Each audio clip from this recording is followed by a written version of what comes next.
ये वो कबूतर है, अगर एक दफा मैं मेरी गर्दन की बाजी लगा दूं उड़ाने में, तो मेरी गर्दन को बचवा के मारेंगे। क्या बात है, वो कबूतर है। बाहर हमको ढूंढेंगे, न जाने हम कहाँ होंगे। जी जी। हजारों मंजिलें होंगी और फिर हजारों कारवां होंगे। क्या कहने हैं साहब, क्या कहने। उस्ताद की स्टोरी हम सुनेंगे, यानी कि आपके उस्ताद थे मुल्ला जी, और मुल्ला जी के उस्ताद की कहानी उस्ताद सुनाएंगे। सवाल हम मेरे उस्ताद वाले कबूतर का मैं और के लिए नहीं कह रहा। मैं मेरे मरते दम तक तो मैं इन कबूतरों को पीट दूंगा नहीं, और ना ही इन कबूतरों को मतलब खत्म करूंगा। अस्सलाम वालेकुम, नमस्कार, सत श्री अकाल, आदाब। दोस्तों, मैं हूं रिजवान अली साबरी और आप देख रहे हैं आपका अपना चैनल जयपुर टॉक पिजन्स। तो दोस्तों, आज हम टोंक के अंदर आए हुए हैं, और जैसा कि आप जानते हैं जयपुर टोंक पिजन्स चैनल को कि एक आपको लंबा अरसा हुआ इसके ऊपर पुराने कबूतर आपको दिखाते हुए, पुराने असातिज़ाओं से आपको रूबरू करवाया, पुरानी नस्लों से आपको रूबरू करवाया। ऑल ओवर इंडिया मैंने घूमकर पुरानी नस्लों का आपको शौक़ करवाया। तो आज ऐसे ही हमारे साथ ऐसी ही एक शख्सियत जिसका नाम है उस्ताद अहमद मियाँ, जो कि एक बड़ा नाम है उस्ताद अहमद मियाँ का टोंक से। यहाँ पर मुल्ला जी के आप शागिर्द हैं, और मुल्ला जी की उस्तादी आपको मिली हुई है मुल्ला जी के बाद। तो मुल्ला जी वाले जो कबूतर फेमस हुए, तो उनकी एक कहानी, किस तरीके के वो उस्ताद हुआ करते थे, किस तरीके की वो समझ रखते थे कबूतरों में, और कितना लंबा अरसा एक कबूतर का जोड़ा लगाने में लगाते थे। तो वो हमारी पर्सनल बात चल रही थी, तो मैंने सोचा कि इस बात को रिकॉर्ड किया जाए उस्ताद अहमद के साथ। आप आज मेरे से सुन रहे हैं, हम हमारे बुज़ुर्गों के साए तले बैठ के ये कहानी हम सुनते आए हैं, और इन्होंने भी अपने बुज़ुर्गों से सुनी है। तो ये बड़ी मतलब आपका जो दिल है वो मतलब एक तरीके से आप उससे मगन हो जाते हैं, और आपका दिल नहीं चाहता कि आप इधर उधर देख लें। मतलब इतने मसरूफ़ और मशगूल हो जाते हैं इस कहानियों के अंदर। तो हम आज बात कर रहे थे उस्ताद अहमद साहब से, और जब बात निकली इनके उस्ताद की, यानी कि मुल्ला जी की, और मुल्ला जी की नस्लें आप देख चुके हैं इस चैनल पर। और उमर भाई हमारे जयपुर से थे, क्यों ना हमने कहा कि उमर भाई को कैमरा पकड़ाया कि इस बात को रिकॉर्ड किया जाए, और हम रहें ना रहें ये बातें आगे तक पहुंचती रहें। इन्होंने अपने बड़ों से सुनी है, और हम हमारे बड़ों से सुनते हैं, और हमारे बाद जो हमारी नस्लें हैं वो हमसे सुनती रहें। बहरहाल, तो आज उस्ताद अहमद जानी मानी शख्सियत टोंक से हमारे साथ हैं, और ये हमारी खुशनसीबी है कि हम इतने से यहाँ आते थे, और अपनी पूरी ज़िंदगी यहाँ कबूतर देख देख के हमने भी गुजारी, और बड़ा लगाव है। यहाँ आने के बाद घंटों बैठ जाते हैं। तो आज उस्ताद की स्टोरी हम सुनेंगे, यानी कि आपके उस्ताद थे मुल्ला जी, और मुल्ला जी के उस्ताद की कहानी उस्ताद सुनाएंगे। अस्सलाम वालेकुम उस्ताद, सबसे पहले। और आपकी मोहब्बतें हैं, और हम तक आप लोग इतनी पुरानी बातें बताते हैं, और हमारे ज़रिए आगे तक पहुँचती हैं। तो आप वो स्टोरी खां साहब वाली। देखो जी, बात दरअसल इतनी सी है कि आज मैं बता दूँ, आज मेरी उम्र भी कम से कम जो है 62-63 के ऊपर आ गई जी, माशाल्लाह। और अब कल मैं रहूँ ना रहूँ, जी जी, अल्लाह हमेशा रखे। बहुत बढ़िया आपने ये करा जी, आप जो इस स्टोरी को आगे पहुँचाना चाहते हैं जी।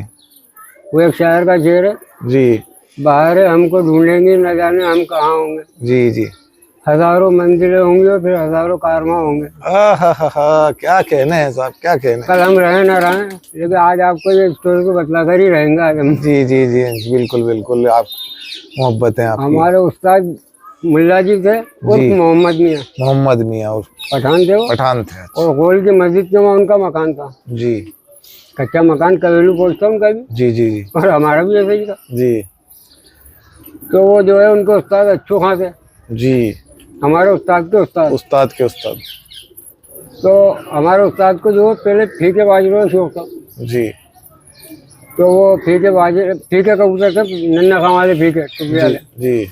अगर उसका वो एक छोटा सा बच्चा खाना कूद के पकड़ के घर के बाहर लाके छोड़ दिया करते थे, तो वो 4-4 दिन 5-5 दिन फिरता था, वो घर में आता था जी। वो फीके ऐसे थे उनके पास, जो वो अच्छो खां के शागिर्द हुए।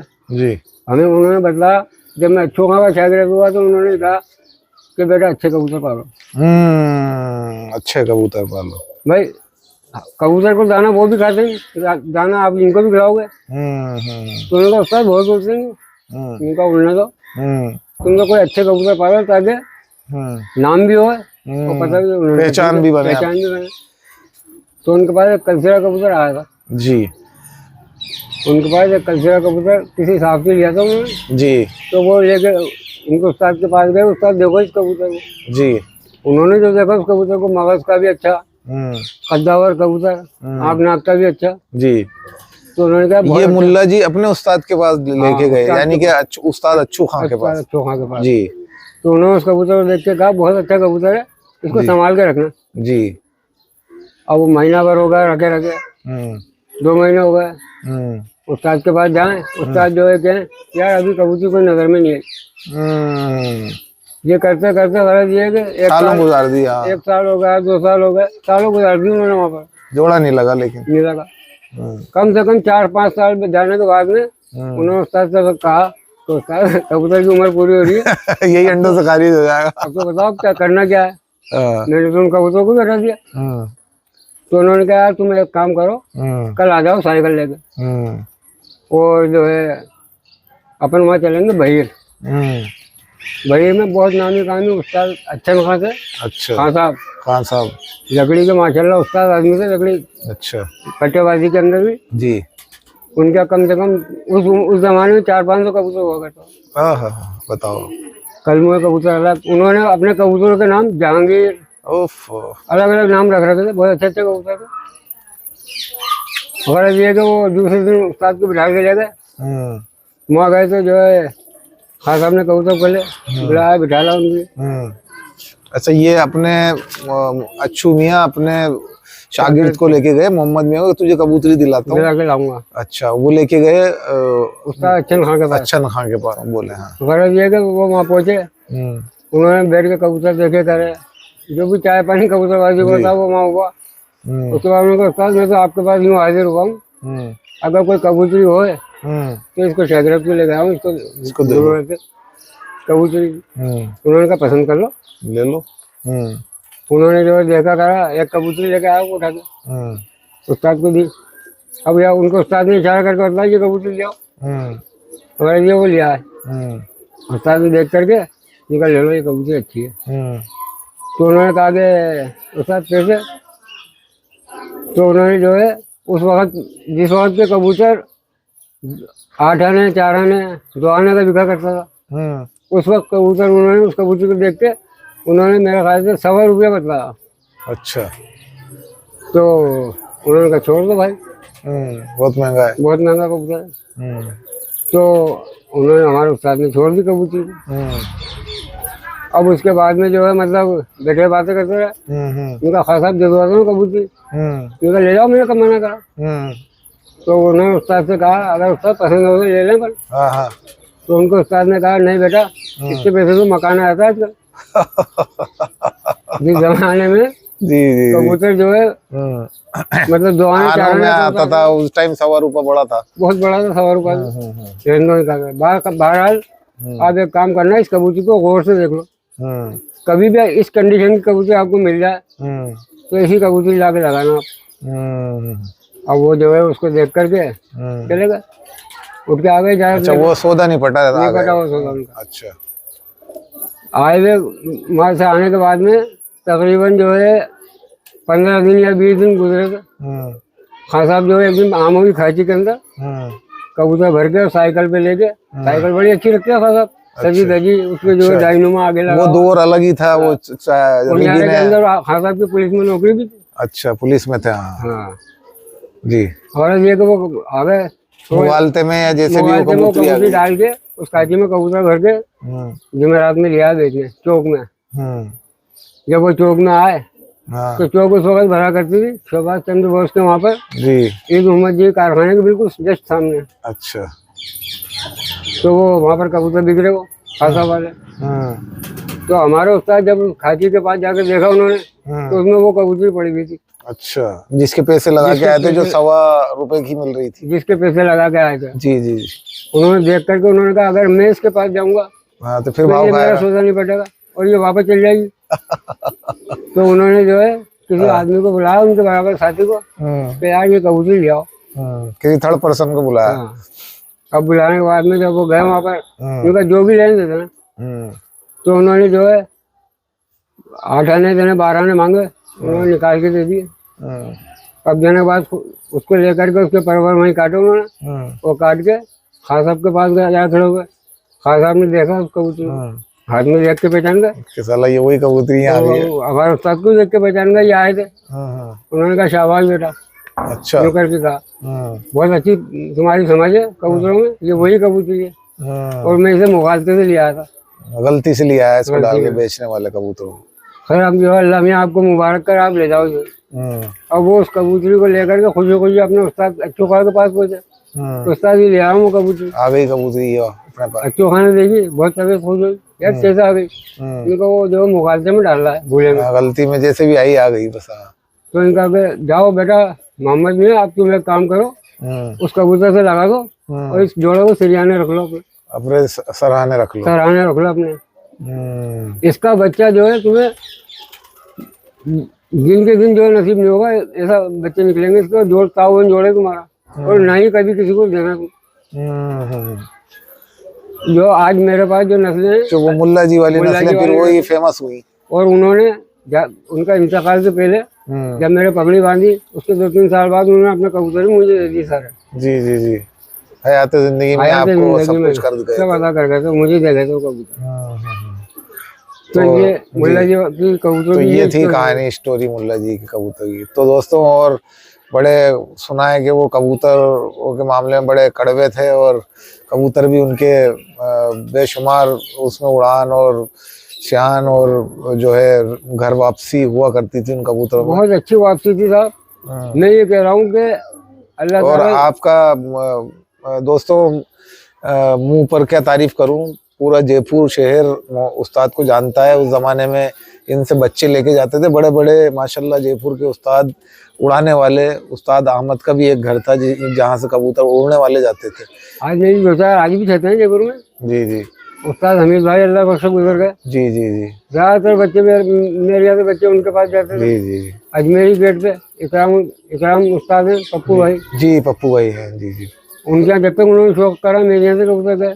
उमरदीन भाई के, जी उमरदीन उस्ताद, बल्कि आपने हो सकता है एक आध वीडियो में आपने देखा भी होगा, मेरा सफेद कबूतर उन्होंने बतला होगा आपको। जी जी जी। कई जगह अच्छा हमारे उस टाइम से रहते जबकि उस्ताद काले खां कबूतरबाजी करा करते थे। जी जी। हमें खां जो काले खां जो होती थी जी, और नन्हे पहलवान बांस में थे। उस टाइम भी हमारे कबूतर खूब गए जयपुर। जी इन लोगों से थे हमारे ताल्लुकात। तो ये नस्लें वो नस्लें हैं जो हम देख रहे हैं इस पूरी वीडियो के अंदर, जो हमने आपको दिखाई हैं। ये वो नायाब नस्लें हैं जो आपने अभी तक संभाल कर रख रखी हैं, और आगे भी आपका क्या कहना है कि लोग आज एक कबूतर के पीछे, मतलब एक नस्ल के पीछे भागने लगे हैं, इस वजह से जो बाकी की तमाम नस्लें थी वो उनका एक बर्बादा, मतलब बर्बादा तो हम क्या कहें, हमारे ही अपना एक नुकसान हुआ है, जो कि बहुत बड़ा नुकसान है। नस्लों का खराबा होना और उनका ख़त्म होना शहर से, कि एक नस्ल के पीछे लोग लगे तो उसके अंदर ऊदे कबूतर भी कहीं गुम हुए, कलमुहे भी कहीं गुम हुए, ठुट वाले भी कहीं गुम हुए, और शीशम वाले भी कहीं गुम हुए। ये सब टोंक की एक नायाब नस्लें हुआ करती थी, जो कि आज मतलब के जिसमें से कई तो अब नज़र ही नहीं आती, जो कि है ही नहीं। और अब ये कुछ हमारे पास मौजूद हैं, ये जो नस्लें आप देख रहे हैं। तो ये नस्लें हमें कितना, मतलब अब इनके ऊपर वो करना चाहिए, और क्या हमें एक ही नस्ल के पीछे भागना चाहिए या इनको रखना चाहिए या इनकी भी क्वांटिटी बढ़ाना चाहिए? मैं तो ये कहूँगा, आपने जो सवाल कराया मेरे से बहुत बढ़िया, और ऐसा सवाल कराया तो मतलब मेरा दिल भी जो है दिल चाहेगा मैं आपको जो है इसका जवाब भी दूँ। जी जी। आजकल मुझे तो कोई ऐसा आदमी दिख नहीं रहा जी कि जो है 4 साल या 5 साल कबूतर घर में पटक ले। नहीं है सब, नहीं है आज इतना किसी के अंदर। तो आज जुमेरात में तो कबूतर खरीद के लाया, तीसरे दिन दूसरे दिन कबूतर ढूंढ के लिया। हाँ, क्या वो कैसी भी हो, कलर से मिलती है। अगर 15वें दिन अंडा नहीं दे तो वो धनी क्या आ जाता है कि यार ये अंडे भी नहीं दे रही। तो ये आपने सवाल बहुत क्या करा। अब रहा सवाल, हम मेरे उस्ताद वाले कबूतर का, मैं और के लिए नहीं करा। मैं मेरे मरते दम तक तो मैं इन कबूतरों को पीट दूंगा नहीं, और ना ही इन कबूतरों को मतलब खत्म करूंगा। क्योंकि ये वो कबूतर है, अगर एक दफा मैं मेरी गर्दन की बाजी लगा दूं उड़ाने में, तो मेरी गर्दन को बचवा के मारेंगे। क्या बात है, वो कबूतर है अल्लाह के हुक्म से। क्या बात है, क्या बात है। तो ये मोहब्बतें लोगों की कबूतरों के लिए हैं। जब तक उस्ताद अहमद जैसे चाहने वाले इस दुनिया में कबूतर प्रेमी रहेंगे, कबूतर परवर रहेंगे, इंशाल्लाह ये नस्लें कभी हिंदुस्तान से ख़त्म नहीं हो सकती। ये रिजवान अली साबरी का दावा है और गारंटी है। तो इसी के साथ दिल तो नहीं चाह रहा मेरा कि उस्ताद के साथ जो बातें चल रही हैं इतनी मतलब इतना मगन हो जाता हूँ मैं ये बातें सुन के कि दिल नहीं करता कि यहाँ से उठ के जाया जाए। और इतना लुत्फ़ आता है इन बातों के अंदर, पुरानी बातों में। तो मगर मजबूरी है हमारी कि वीडियो बहुत ज़्यादा लंबी होती है, तो लोग शायद अब आज का वक्त जो है लोग बिज़ी हैं कामों में, तो इसलिए मैं माज़रत चाहूँगा। उस्ताद अहमद के साथ आप ये देख रहे थे पुरानी स्टोरी। चलिए तो दोस्तों, मैं चाहूँगा कि अब उस्ताद अहमद से इजाज़त ली जाए, और बस मैं कुछ नहीं कह सकता और चश्मा में उतार नहीं सकता। अगर चश्मा मैं उतारूँगा तो आप सब कुछ देख लेंगे।